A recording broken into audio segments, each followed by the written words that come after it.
आज हम जिस कोर्स का आगाज़ करने जा रहे हैं वो है क्वांटम मैकेनिक्स।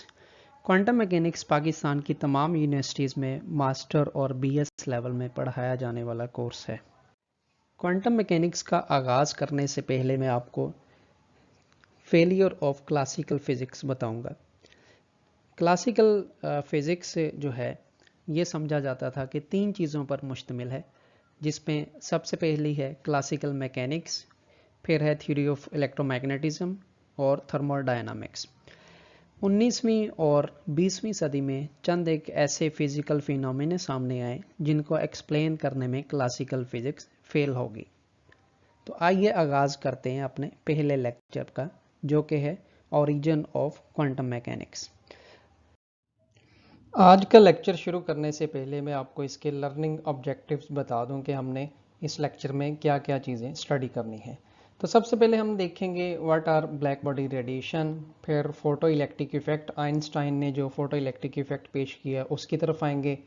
फिर बोहर्स एटॉमिक मॉडल है about the hydrogen atom, then Compton effect है, देन हम देखेंगे what are de Broglie hypothesis, dual nature of the radiation. ये जो सारे मैंने ऊपर फिनोमेना बताए तो ये उनका कंक्लूजन होगा, dual nature of the radiation. फिर ओरिजिन ऑफ क्वांटम मैकेनिक्स की तरफ आएंगे, देन क्वांटम मैकेनिक्स की डोमेन क्या है, यानी कि ये कौन कौन सी चीज़ों को डील करती है, और आखिर पे हम देखेंगे कि क्वांटम मैकेनिक्स की फार्मूलेशंस क्या हैं, यानी कि कौन कौन से वो तरीके हैं जिनके थ्रू क्वांटम मैकेनिक्स को स्टडी किया जा सकता है। ब्लैक बॉडी रेडिएशन शुरू करने से पहले मैं आपको ये बता दूं कि 20वीं सदी के शुरू में क्लासिकल फिज़िक्स को 2 बड़े चैलेंजेस का सामना हुआ। उसमें सबसे पहला चैलेंज था आइंस्टाइन की theory of relativity. Theory of relativity deal करती है वेरी हाई स्पीड ऑब्जेक्ट्स के साथ। तो न्यूटोनियन मैकेनिक्स या क्लासिकल मैकेनिक्स जो थी, हाई स्पीड या वेरी हाई स्पीड्स को एक्सप्लेन करने में मुकम्मल तौर पर फेल होगी। दूसरा जो मेन चैलेंज था वो ये था कि जब कुछ नई एक्सपेरिमेंटल टेक्निक्स डेवलप होगी जिनके थ्रू सब एटॉमिक स्ट्रक्चर स्टडी किया गया, तो सब एटॉमिक स्ट्रक्चर के अंदर जो डिफरेंट सब एटॉमिक पार्टिकल्स थे उनकी मोशन को एक्सप्लेन करने में भी क्लासिकल फिजिक्स मुकम्मल तौर पर फेल हो गई। तो आइए देखते हैं कि ब्लैक बॉडी क्या है। Black body is a cavity which absorbs all the radiations entering to it but unable to emit or reflect any radiation. इस डेफिनेशन या ब्लैक बॉडी को एक डायग्राम के थ्रू भी समझा जा सकता है। अगर आप इस डायग्राम पे गौर करें तो इस डायग्राम के अंदर आपको एक रेडिएशन इस कैविटी के अंदर एंटर होती हुई नज़र आ रही है। ये एंटर होने के बाद रिफ्लेक्ट होती है किसी और डायरेक्शन में, और यहाँ से रिफ्लेक्ट होके फिर अनदर डायरेक्शन चली जाती है और फिर रिफ्लेक्ट होती है। ये इसी के अंदर घूमती रहती है, रिफ्लेक्ट होती रहती है, लेकिन इस कैविटी से बाहर नहीं निकल पाती। तो ये एक स्कीमेटिक या कॉन्सेप्चुअल डायग्राम है ब्लैक बॉडी की। तो ब्लैक बॉडी हम इस बॉडी को कह सकते हैं कि जो कि सारी की सारी रेडिएशंस तो एब्जॉर्ब कर लेगी लेकिन कोई रेडिएशन एमिट नहीं करेगी। तो ब्लैक बॉडी का एक एक्सपेरिमेंटल कर्व प्लॉट किया गया टेम्परेचर और इंटेंसिटी के दरमियान। उस एक्सपेरिमेंटल कर्व को एक्सप्लेन करने में बहुत सारे लोग फेल हो गए। तो ये एक ऐसी बॉडी होगी जो सारी की सारी रेडिएशंस को एब्जॉर्ब कर लेगी। तो इसका जो रेडियंसी स्पेक्ट्रम है, या यूं कह लें कि जो इसका कर्व है वो किस चीज़ पे डिपेंड करेगा, वो सिर्फ और सिर्फ टेम्परेचर पे डिपेंड करेगा। ये मटेरियल की टाइप पर बिल्कुल भी डिपेंड नहीं करेगा, या यूं समझ लें जो मटेरियल की नेचर है उस पर डिपेंड नहीं करता। तो इसकी एक प्रॉपर्टी है कि ये ज़ीरो रिफ्लेक्शन और ज़ीरो ट्रांसमिशन शो करती है, यानी कि कोई भी रेडिएशन इसमें जो एंटर होती है वो ना तो इससे बाहर निकल पाएगी जो कैप्चर हो जाएगी, और ना ही इससे ट्रांसमिट हो पाएगी। तो आइए देखते हैं spectral radiancy at different temperatures for the black body. यानी हम वो कर्व देखते हैं जो ब्लैक बॉडी के लिए डिफरेंट टेम्परेचर्स पे प्लॉट किया गया। तो इस कर्व को एक्सप्लेन करने के लिए मुख्तलिफ लोगों ने कोशिश की, जिसमें वीन्स, स्टीफन, बोल्ट्जमैन, रेलेजियन, ये सब लोग शामिल थे, लेकिन ये तमाम लोग इसको मुकम्मल तौर पर एक्सप्लेन करने में फेल हो गए। पार्शली तो एक्सप्लेन किया कुछ लोगों ने, जैसे अगर इस कर्व को देखा जाए, इस कर्व की बात की जाए, इस कर्व के ऊपर डिफरेंट पॉइंट्स लाइक अगर 2000 केल्विन पे एक कर्व देखा जाए, तो ये जो आपको ब्लू कलर का स्पॉट बना नज़र आ रहा है, ये मैक्सिमम वेवलेंथ को शो कर रहा है। तो 2000 केल्विन पे इसकी मैक्सिमम वेवलेंथ एग्जिस्ट करती है ऑलमोस्ट 1.2 और 1.3 माइक्रोमीटर के दरमियान। तो अगर हम टेम्परेचर थोड़ा सा इंक्रीज करते हैं, 3000 केल्विन तक ले आते हैं, तो आप देखते हैं कि मैक्सिमम वेवलेंथ की वैल्यू रिड्यूस हो जाती है। इसी तरह से मज़ीद हम टेम्परेचर इंक्रीज करें, 4000 केल्विन पे ले जाएं, तो स्पेक्ट्रल रेडियंसी का जो प्लॉट है उस पर मैक्सिमम वेवलेंथ की वैल्यू और कम हो जाती है। तो यहाँ तक जो तमाम वैल्यूज़ थी वो इंफ्रारेड रीजन में लाई कर रही थी। देन इसके बियॉन्ड जो वैल्यूज़ हैं वो विजिबल रीजन में लाई करेंगे। अगर टेम्परेचर हम मज़ीद इंक्रीज़ कर दें, 5000 केल्विन पे ले जाएं, तो आप देखते हैं कि मैक्सिमम वेवलेंथ की जो वैल्यू है वो और डिक्रीज हो जाती है। तो यहाँ पर हम ये कंक्लूड कर सकते हैं कि जो हमारे पास वेवलेंथ है लैम्डा, वो किस चीज़ पर डिपेंड कर रही है। Wavelength is inversely proportional to temperature, means lambda is proportional to 1/T। तो ये आपके सामने मैंने डिस्प्लेसमेंट लॉ लिखा है। इस लॉ के मुताबिक ये मैक्सिमम जो पीक वैल्यू है उसको तो एक्सप्लेन कर पा रहा है, लेकिन जो बाकी इसके अंदर अगर आप देखें डिस्ट्रीब्यूशन है डिफरेंट वेवलेंथ्स की, ये सारी जो डिस्ट्रीब्यूशन है या ये वाली डिस्ट्रीब्यूशन, तो इस पीक वैल्यू से पहले या इस पीक वैल्यू के बाद ये यूनिफॉर्म नहीं है बल्कि नॉन यूनिफॉर्म है। इसकी क्या रीज़न है, इसको किसी ने मुकम्मल तौर पर एक्सप्लेन नहीं किया। तो इसी को अटेम्प्ट करते हुए फिर और प्लांक ने एक लॉ पेश किया जिसको हम नाम देते हैं प्लांक रेडियंसी लॉ या प्लांक डिस्ट्रीब्यूशन फार्मूला। अगर आप ये एनिमेशन देखें, ये आपको प्लॉट नज़र आ रहा है डिफरेंट टेम्परेचर्स पर।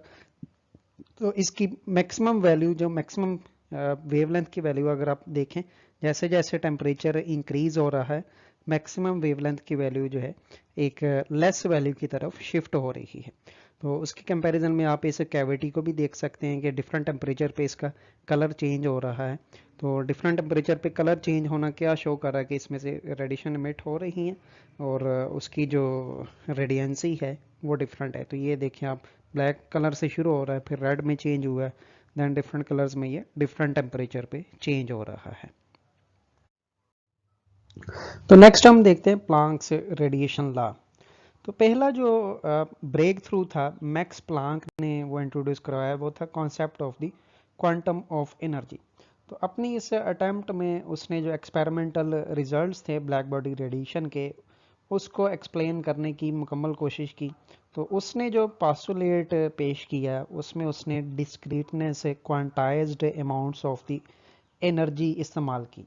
तो इस थ्योरी के मुताबिक अगर एनर्जी देखी जाए ब्लैक बॉडी की, तो उसके मुताबिक energy E n is equal to n h nu है। अब इसमें ई एन के अंदर जो एन है वो बड़ा इंपॉर्टेंट है। एन क्वांटाइजेशन की तरफ इशारा करता है, एच एक प्लांक कांस्टेंट है और न्यू जो है वो frequency of the emitted radiation को शो कर रही है।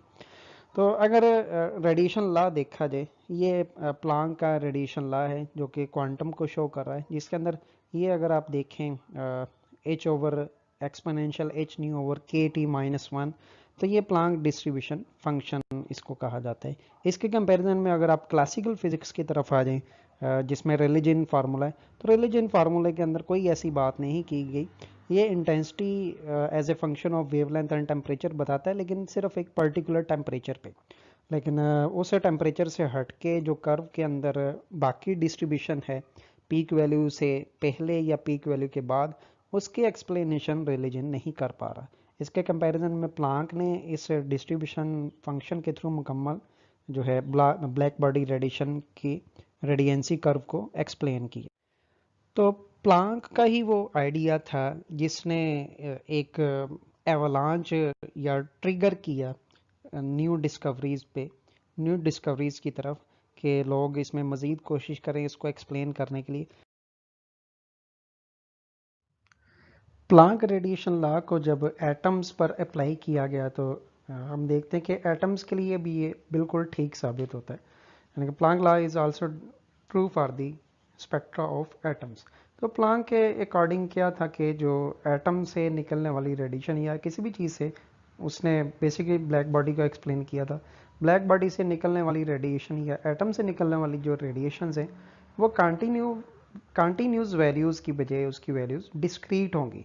तो उसके मुताबिक जो एनर्जी है किसी एटम की वो कितनी होती है, एनर्जी होती है En is equal to n h nu. यहाँ पर एन मैं दोबारा बताता चलूँ कि एन बड़ा इंपॉर्टेंट यहाँ पर एक फैक्टर है। एन बेसिकली क्वांटाइजेशन या डिस्क्रीटनेस को शो करता है। एन एक इंटीजर नंबर होगा, तो इंटीजर नंबर की वैल्यूज पॉसिबल हैं n equal to 1 2 3 and so on. तो इसका एक्सपेरिमेंटल जब एक स्पेक्ट्रम देखा जाता है फॉर हाइड्रोजन एंड आयरन, तो यहाँ पर आप देखें हाइड्रोजन एटम के स्पेक्ट्रम के अंदर आपको ये कुछ लाइंस मिल रही हैं। पहली रेड लाइन है, ठीक है, फिर टेन है, फिर ब्लू है, वायलेट है, तो इस तरह डिफरेंट कलर की लाइंस मिल रही हैं। उनके दरमियान जो गैप है ये किस चीज़ को शो कर रहा है? गैप बेसिकली डिस्क्रीटनेस को शो कर रहा है कि हाइड्रोजन एटम का जो स्पेक्ट्रम है वो कंटिन्यूस होने की बजाय डिस्क्रीट है, यानी कि हाइड्रोजन एटम की जो वैल्यू है वो एक पर्टिकुलर वैल्यू ही हो सकती है। और इसी तरह से आयरन में भी देखा जा सकता है, पहले कुछ लाइनें शो हो रही हैं for the red colour, then orange and then different colours. तो इन कलर्स से क्या पता चल रहा है? इन कलर्स या ये जो दरमियान में गैप है ये भी डिस्क्रीटनेस ऑफ द स्पेक्ट्रम को ही शो कर रहा है।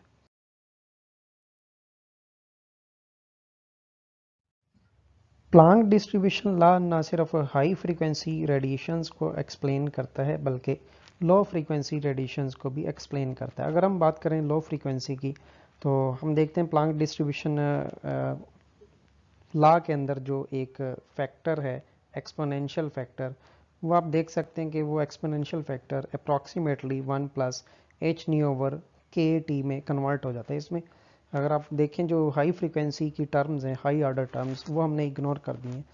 तो जो प्लांक डिस्ट्रीब्यूशन लॉ है वो किस में कन्वर्ट हो जाएगा? वो क्लासिकल जो फार्मूला है, रिलीजियन का फार्मूला, उसमें कन्वर्ट हो जाता है। यहाँ से आप देख सकते हैं इंटेंसिटी जो है इसके अंदर ये जो डिस्ट्रीब्यूशन फंक्शन है ये अप्रॉक्सीमेटली के टी के ही इक्वल बन जाता है।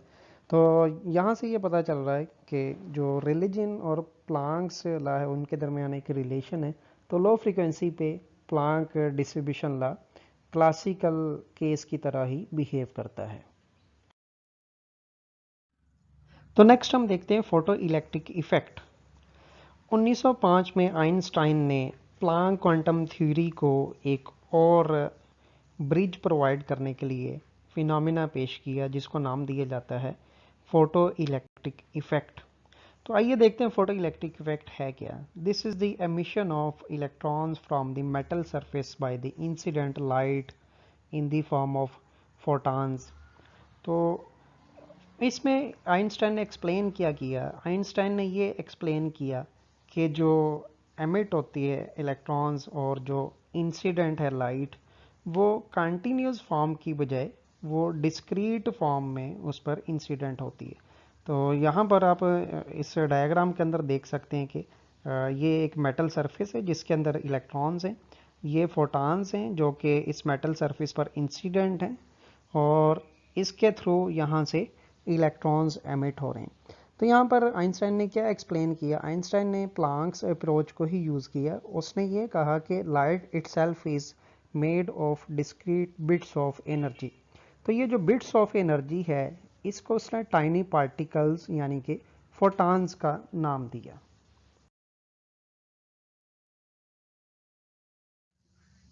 आइंस्टाइन के फोटो इलेक्ट्रिक इफेक्ट के बाद नेक्स्ट जो कंट्रीब्यूशन है वो बोहर्स एटॉमिक मॉडल है।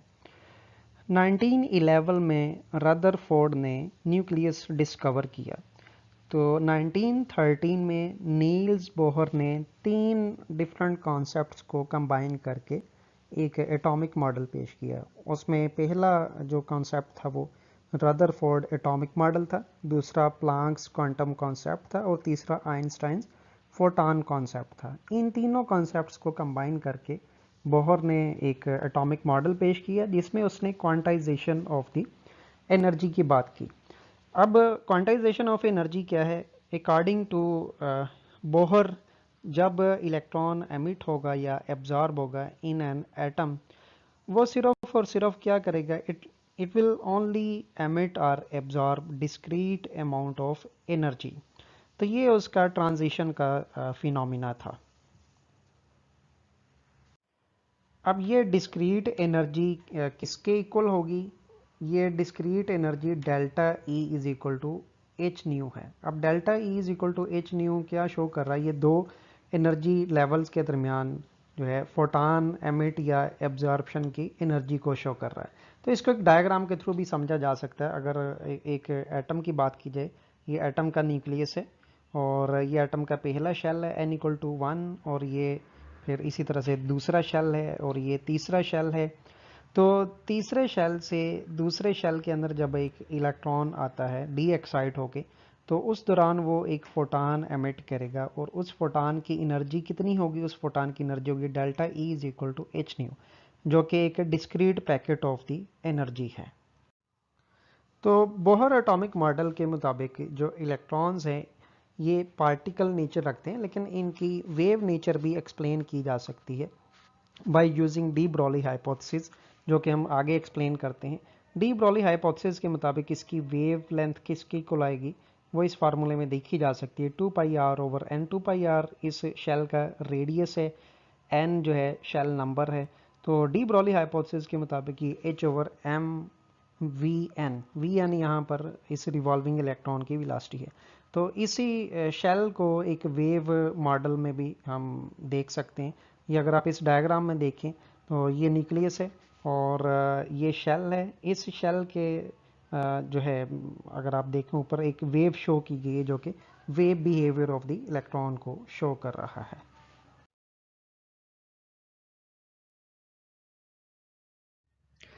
इसी तरह से कॉम्पटन ने 1923 में particle nature of the radiation को भी एक्सप्लेन किया।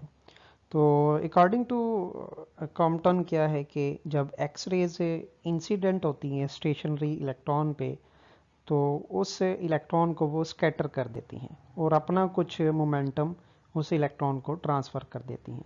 अब स्कैटर्ड जो इलेक्ट्रॉन होते हैं और स्कैटर्ड जो जो है स्कैटरिंग फोटॉन्स, उसकी वेवलेंथ में एक चेंज आ जाती है। तो उस वेवलेंथ चेंज को हम कॉम्पटन शिफ्ट का नाम देते हैं। तो इसका मोमेंटम कितना होगा फोटॉन का? इसका मोमेंटम होगा p is equal to H nu over C. तो ये एक इस डायग्राम के अंदर भी देखा जा सकता है। ये एक स्कीमेटिक डायग्राम बनाई गई है जिसके अंदर एक फोटॉन इंसिडेंट है इलेक्ट्रॉन पर। आफ्टर स्कैटरिंग क्या होगा कि फोटॉन डिफरेंट पाथ पे चला जाएगा मेकिंग सम एंगल थीटा, और जो इलेक्ट्रॉन है वो डिफरेंट पाथ पे चला जाएगा, जो कि पहले स्टेशनरी था। तो इस फोटॉन ने अपना कुछ मोमेंटम इस इलेक्ट्रॉन को शिफ्ट किया। अब ये जो इसको अपना मोमेंटम या एनर्जी शिफ्ट करता है फोटॉन, वो किस फॉर्म में एनर्जी शिफ्ट करेगा? वो भी डिस्क्रीट फॉर्म में ही एनर्जी शिफ्ट करेगा, यानी कि एक मोमेंटा या एक क्वांटा इसको ये शिफ्ट करेगा। तो यहाँ पर आप wave nature as well as particle nature of the photon observe कर सकते हैं। अब हमने ऊपर जो डिफरेंट फिनोमिने स्टडी किए हैं, उन सब का एक कंक्लूजन ड्रा करते हैं, जो कि dual nature of the radiation है। तो ये एक पूरी सीरीज हमने देखी जिसके अंदर प्लांक आइडिया था, आइंस्टाइन, बोहर, कॉम्पटन, ये सारे आइडियाज़ थे जो कि थ्योरेटिकल फाउंडेशन थे क्वांटम मैकेनिक्स की। लेकिन इनको एक एक्सपेरिमेंटल फाउंडेशन की भी ज़रूरत है। खैर एक्सपेरिमेंटल जो फाउंडेशन है उसकी तरफ मैं आता हूँ। तो इन फिनोमिना को देखते हुए, जिसके अंदर डिफरेंट फिनोमिना हमने स्टडी किए, हम क्या कंक्लूजन ड्रा करते हैं? हम ये कंक्लूजन ड्रा कर सकते हैं कि जो वेव है वो पार्टिकल के तौर पे भी बिहेव करती है। अगर आप आइंस्टाइन इफेक्ट के अंदर देखें, आइंस्टाइन फोटो इलेक्ट्रिक इफेक्ट के अंदर, तो फोटॉन एक इलेक्ट्रॉन से कोलाइड कर रहा है और उसको नॉकआउट करता है, वहाँ से एमिट कर देता है। तो ये उसी वक्त पॉसिबल है जब फोटॉन एक पार्टिकल के तौर पे बिहेव करेगा। इसी तरह बोहर एटॉमिक मॉडल के अंदर हम देखते हैं कि एक इलेक्ट्रॉन जो है फोटॉन एमिट करता है, तो वो एक पार्टिकल के फॉर्म में ही एमिट करता है। और कॉम्पटन इफेक्ट में भी देखा जा सकता है कि एक इलेक्ट्रॉन स्कैटर होता है, तो इलेक्ट्रॉन तो वेव से स्कैटर नहीं हो सकता, इलेक्ट्रॉन को स्कैटर करने के लिए एक पार्टिकल की ही ज़रूरत है। तो इन सारे फिनोमिना को देखते हुए हम ये कंक्लूड कर सकते हैं कि वेव जो है वो पार्टिकल के तौर पे भी बिहेव करती है। लेकिन सिर्फ इतना ही कंक्लूजन काफ़ी नहीं है। 1923 में डी ब्रॉली ने इस एक और आइडिया पेश किया है, उसके मुताबिक इसका कन्वर्स भी ट्रू है। कन्वर्स के मीनिंग क्या है कि अगर रेडिएशन या वेव पार्टिकल के तौर पे बिहेव करती है तो डी ब्रॉली के मुताबिक एक जो पार्टिकल है उसकी भी वेव नेचर हो सकती है, जिसको उसने मैटर वेव्स का नाम दिया। तो एक वेव की अगर देखी जाए दो इंपॉर्टेंट प्रॉपर्टीज़ होती हैं, एक है फ्रीक्वेंसी और दूसरी है वेव। इसके कंपैरिजन में अगर पार्टिकल की देखी जाए या मैटर की, दो प्रॉपर्टीज़ हैं, मास और मोमेंटम। और इन दोनों को उसने यानी कि वेव और मैटर को एक सिंगल रिलेशन में कंबाइन किया। और वो रिलेशन क्या है? वो रिलेशन है बिटवीन वेवलेंथ एंड मोमेंटम, जो कि है lambda is equal to h/p। तो इस रिलेशन के मुताबिक जो वेवलेंथ है, वेवलेंथ किस चीज़ को शो कर रही है यहाँ पर? वेवलेंथ जो है एक वेव बिहेवियर को शो कर रही है, और मोमेंटम p एक प्योर पार्टिकल की प्रॉपर्टी है। तो this was the relation in which a wave and particle are related. तो ये वेवलेंथ बेसिकली किस चीज़ की है? ये वेवलेंथ एक वेव की नहीं है, बल्कि ये वेवलेंथ एक पार्टिकल की है। तो ये फिनोमिना जो है डी ब्रॉली ने पेश किया, जिसको later on Davisson and Germer ने 1927 में एक्सपेरिमेंटली प्रूव किया।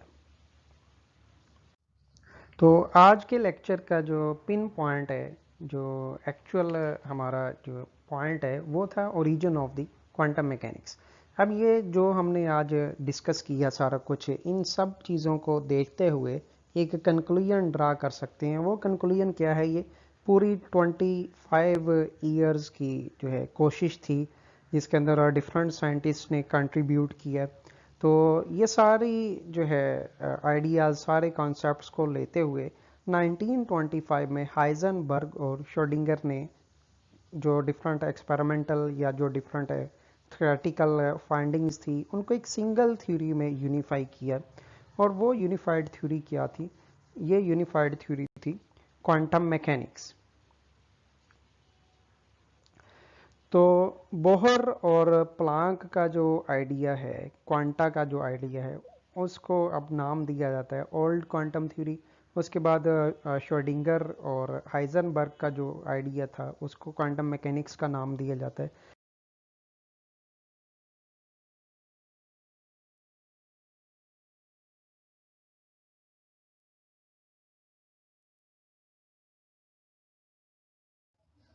तो आइए अब हम चलते हैं डोमेन ऑफ क्वांटम मैकेनिक्स की तरफ। तो क्वांटम मैकेनिक्स की डोमेन का मतलब यहाँ पर क्या होगा? इसमें हम ये देखेंगे कि कौन कौन से ऐसे एरियाज़ हैं जहाँ पर क्वांटम मैकेनिक्स अप्लाई हो सकती है, कौन से मैकेनिकल सिस्टम्स हैं जिनको क्वांटम मैकेनिक्स डील करती है, क्लासिकल मैकेनिक्स कहाँ पर फेल हो गई थी, कहाँ पर क्वांटम मैकेनिक्स का आगाज़ हुआ।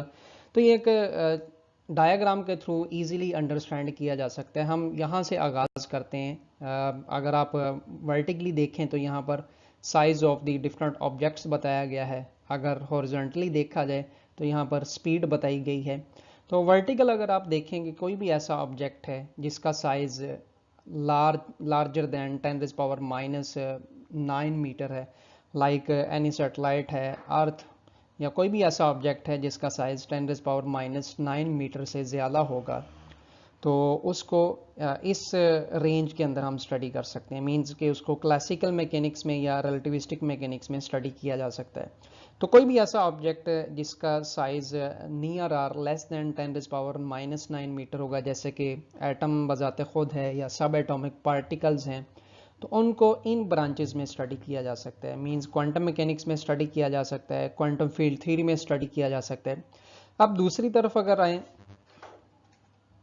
अगर आप हॉरिजॉन्टली देखें तो यहाँ पर स्पीड मेंशन की गई है, यानी कि कोई भी ऐसा ऑब्जेक्ट जो कि speed less than speed of light या very less than speed of light 3 × 10⁸ metre per second, far less than 3 × 10⁸ metre per second से मूव करता है, तो उसको इन ब्रांचेस में स्टडी किया जा सकता है। क्लासिकल मैकेनिक्स में स्टडी किया जा सकता है और इसी तरीके से क्वांटम मैकेनिक्स में स्टडी किया जा सकता है। तो कोई भी ऐसा ऑब्जेक्ट जिसकी speed comparable to speed of light हो, ये एक बल्ब से शो किया गया है। बल्ब के मीनिंग यहाँ पर ये है कि ये लाइट की स्पीड से मूव कर रहा है। तो अगर किसी भी ऑब्जेक्ट की स्पीड 3×10⁸ मीटर पर सेकेंड के कंपेरेबल या इक्वल है तो उसको रिलेटिविस्टिक मैकेनिक्स में स्टडी किया जाएगा या क्वांटम फील्ड थ्योरी में स्टडी किया जाएगा। तो इस तरीके से हम ये बता सकते हैं कि कोई भी ऐसा ऑब्जेक्ट जिसकी स्पीड 3×10⁸ मीटर पर सेकेंड यानी कि फार less than speed of light हो और उसका साइज लार्जर देन 10⁻⁹ मीटर हो तो उसको क्लासिकल मैकेनिक्स में स्टडी किया जाएगा। मींस क्लासिकल मैकेनिक्स एक ऐसी ब्रांच है जो सिर्फ और सिर्फ लेस स्पीड ऑब्जेक्ट्स और लार्जर ऑब्जेक्ट्स के मैकेनिकल सिस्टम्स को डील करती है। इसके कंपैरिजन में अगर क्वांटम मैकेनिक्स देखी जाए तो क्वांटम मैकेनिक्स एक ऐसे फील्ड होगी जो कि speed less than speed of light और ऑब्जेक्ट्स लेस देन 10⁻⁹ मीटर के साथ डील करेगी।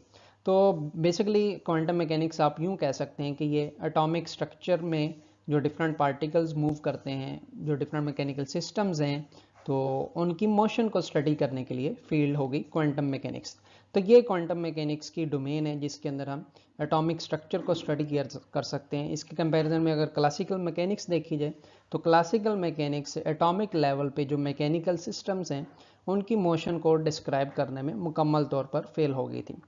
तो दूसरा जो ऑब्जेक्ट है रिलेटिविस्टिक मैकेनिक्स, वो हम यहाँ पर स्टडी नहीं करेंगे और क्वांटम फील्ड थ्योरी एक एडवांस सब्जेक्ट है जो कि एमफिल लेवल में स्टडी किया जाता है। अब हम चलते हैं फार्मूलेशंस ऑफ क्वांटम मैकेनिक्स की तरफ, यानी कि कौन से वो तरीके हैं जिनके ज़रिए क्वांटम मैकेनिक्स को स्टडी किया जा सकता है या कौन से वो मैथमेटिकल थ्योरीज हैं, मैथमेटिकल मेथड्स हैं जिनके थ्रू क्वांटम मैकेनिक्स के अंदर रहते हुए क्वांटम मैकेनिकल सिस्टम्स के डायनामिकल वेरिएबल्स फाइंड किए जा सकते हैं। तो उसमें सबसे पहली जो फार्मूलेशंस है वो है ओल्ड क्वांटम थ्योरी, जो कि बोहर समरफील्ड की थ्योरी है।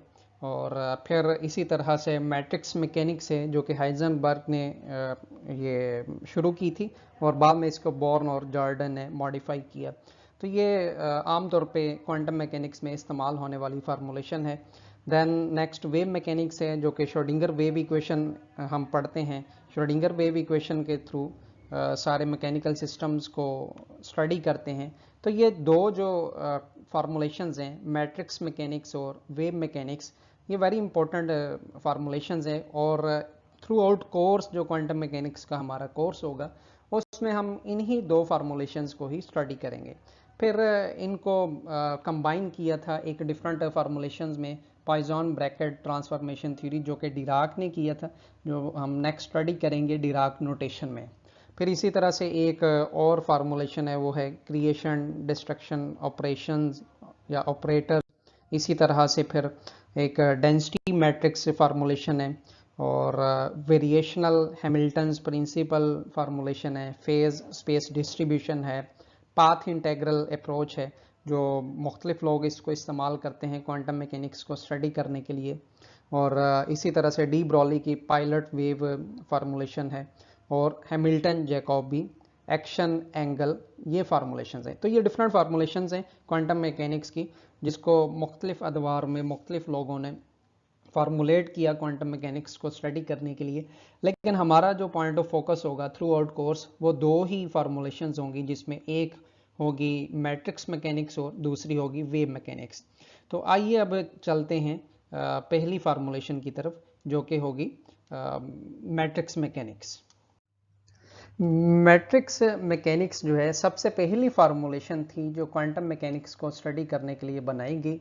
ये 1925 में हाइजेनबर्ग ने बनाई थी। बेसिकली बोहर एटॉमिक मॉडल के अंदर जो एटॉमिक लेवल में ट्रांजिशन ऑफ इलेक्ट्रॉन्स है उसको स्टडी करने के लिए मैट्रिक्स मैकेनिक्स डेवलप की गई। तो इस पे फार्मूलेशन है क्या? इस फार्मूलेशन के अंदर कोई भी एक स्टेट कंसीडर की जाती है। स्टेट को एक रो या कॉलम वेक्टर से शो किया जाता है, उसके ऊपर एक ऑपरेटर ऑपरेट किया जाता है। ऑपरेटर को यहाँ पर लिखा जाता है स्क्वायर मैट्रिक्स की फॉर्म में। अब जो ऑपरेटर है वो किस चीज़ को शो करता है, वो किसी भी डायनामिकल मैकेनिकल वेरिएबल को शो करता है, जिसके अंदर पोजीशन हो सकती है, मोमेंटम हो सकता है, एनर्जी हो सकती है, एंगुलर मोमेंटम हो सकता है, any other type of the mechanical variable हो सकता है। तो इसको हम एक स्टेट वेक्टर यानी कि रो वेक्टर या कॉलम वेक्टर के ऊपर ऑपरेट करते हैं। ऑपरेट करने का यहाँ पर मेथड क्या होगा कि आप राइट साइड पे कॉलम या रो मैट्रिक्स यानी कि स्ट्रेट वेक्टर रखेंगे और उसकी लेफ्ट साइड पे फिर एक स्क्वायर मैट्रिक्स रखेंगे। तो दोनों को मल्टीप्लाई करेंगे, मल्टीप्लाई करके कोई एक सिंगल वैल्यू आपके सामने आएगी, उस वैल्यू को हम ऑब्जर्वेबल का या डिस्क्रीट वैल्यू का नाम देंगे। तो ये पॉसिबल है आइगन वैल्यू हो, पॉसिबल है आइगन वैल्यू ना हो, खैर ये हम बाद में डिस्कस करेंगे। तो यहाँ पर सिंपल मेथड यही होगा कि किसी भी वेरिएबल को, किसी ऑपरेटर को, किसी स्टेट वेक्टर को एक मैट्रिक्स के थ्रू रिप्रेजेंट करेंगे। तो उसके थ्रू एनर्जी की जो वैल्यूज़ हैं, अगर माइक्रो फिजिकल सिस्टम देखा जाए, जब उस पर हैमिल्टोनियन ऑपरेटर एक स्क्वायर मैट्रिक्स की फॉर्म में अप्लाई किया जाता है तो सिर्फ और सिर्फ डिस्क्रीट वैल्यूज़ ही सामने आती हैं। तो ये मैंने एक इक्वेशन लिखी हाइजेनबर्ग की। तो ये इक्वेशन बेसिकली क्या शो कर रही है, ये इक्वेशन यही शो कर रही है कि आप जिस भी डायनामिकल वेरिएबल की वैल्यू फाइंड करना चाह रहे हैं तो उसको इसी इक्वेशन में पुट करेंगे। इस इक्वेशन में पुट करके आपके पास उसकी कोई फिजिकल वैल्यू, कोई ऑब्जर्वेबल या डिस्क्रीट वैल्यू आ जाएगी। इस इक्वेशन के अंदर अगर देखा जाए तो ए एक ऑपरेटर है, एच यहाँ पर हैमिल्टोनियन है। तो हैमिल्टोनियन जो है मैट्रिक्स, ये किस चीज़ की वैल्यू देता है, ये एनर्जी स्पेक्ट्रम की वैल्यू देता है। जब इसको स्ट्रेट वेक्टर पे ऑपरेट किया जाता है तो आपके पास एनर्जी की डिफरेंट वैल्यूज आती हैं, लेकिन याद रखें कि एक ज़रूरी चीज़ तो यहाँ पर यह है कि एनर्जी की जो वैल्यूज़ आती हैं वो डिस्क्रीट वैल्यूज़ आती हैं, वो कंटिन्यूस वैल्यूज़ नहीं है। ये बिल्कुल वही आइडिया है जो कि क्वांटम मैकेनिक्स का आइडिया है। तो ये क्वांटम मैकेनिक्स की बुनियाद ही डिस्क्रीट वैल्यूज़ हैं। तो दूसरी चीज़ ये है कि हैमिल्टोनियन मैट्रिक्स जो है उससे एनर्जी की वैल्यू कैसे फाइंड की जा सकती है, उसकी डायगोनलाइजेशन करते हैं। डायगोनलाइजेशन के मीनिंग ये होंगे कि आप उस मैट्रिक्स के अंदर जो डायगोनल एंट्रीज हैं उसको नॉन ज़ीरो और ऑफ डायगोनल एंट्रीज को किसी भी टेक्निक के थ्रू ज़ीरो करेंगे तो उसको डायगोनलाइजेशन का नाम दिया जाएगा। तो इस इक्वेशन के अंदर इस इक्वेशन को Heisenberg eigen value problem equation का नाम दिया जाता है। तो यहाँ पर ए एक कोई भी ऑपरेटर जो कि ऑब्जर्वेबल को कॉरस्पॉन्ड करेगा और H Hamiltonian of the system होगा। तो नेक्स्ट हम देखते हैं वेव मैकेनिक्स। वेव मैकेनिक्स भी मैट्रिक्स मैकेनिक्स की तरह एक फार्मूलेशन है जो कि वेव क्वांटम मैकेनिक्स को स्टडी करने के लिए यूज़ की जाती है। वेव मैकेनिक्स श्रोडिंगर ने 1926 में डेवलप की थी, just after the Heisenberg matrix mechanics या हाइजेनबर्ग पिक्चर। तो वेव मैकेनिक्स का तरीका क्या है, इसकी फार्मूलेशन क्या है, इसमें बेसिकली सबसे इंपॉर्टेंट चीज़ श्रोडिंगर वेव इक्वेशन है। श्रोडिंगर वेव इक्वेशन एक डिफरेंशियल वेव इक्वेशन है जिसमें किसी भी मैकेनिकल सिस्टम को सॉल्व किया जा सकता है। मैकेनिकल सिस्टम की एक वेव इक्वेशन लिखी जाती है जिसमें आपके पास ये वेव इक्वेशन है जिसमें हैमिल्टोनियन ऑपरेटर अप्लाई करते हैं एक वेव फंक्शन पर और आपको कोई आइगन वैल्यू मिलती है, कोई एनर्जी वैल्यू मिलती है। तो इस इक्वेशन में देखा जा सकता है, अगर आप देखें h यहाँ पर एक हैमिल्टोनियन है, साई एक वेव फंक्शन को शो करता है जो हम अगले लेक्चर में डिटेल से डिस्कस करेंगे, E एनर्जी है और साई अगेन वेव फंक्शन है। तो इसमें हैमिल्टोनियन एक ऑपरेटर है जो कि वेव फंक्शन पर ऑपरेट होता है और कोई वैल्यू देता है, E एनर्जी की वैल्यू देता है और साई अगेन एक वेव फंक्शन होगा। तो इस वेव इक्वेशन को यूज़ करके हम मैकेनिकल सिस्टम को क्वांटम मैकेनिक्स के अप्रोच में इजीली सॉल्व कर सकते हैं। और इसका सॉल्यूशन क्या देगा आपको, एक एनर्जी मिलेगी और एक वेव फंक्शन मिलेगा। अब वेव फंक्शन इंपॉर्टेंट क्यों है, वेव फंक्शन को इस्तेमाल करके आप डिफरेंट एक्सपेक्टेशन वैल्यूज फाइंड करेंगे, different observables bye operating an operator find कर सकते हैं। तो आज के लेक्चर का हम यहाँ पर इख्तिताम करते हैं। अगर आपका कोई क्वेश्चन है तो आप कमेंट्स में ज़रूर लिखिए और इसको दोस्तों के साथ शेयर करें इस लेक्चर को। और इंशाल्लाह अगले लेक्चर में हम जो बाकी टॉपिक्स हैं वो भी कवर करेंगे। तो ये पूरी एक लेक्चर सीरीज़ होगी जो मैंने अपने स्टूडेंट्स के लिए डेवलप की है, इसको अपने बाकी दोस्तों के साथ भी शेयर करें। और अगर कोई प्रॉब्लम, कोई भी क्वेश्चन है तो आप कमेंट्स में लाजमी लिखें।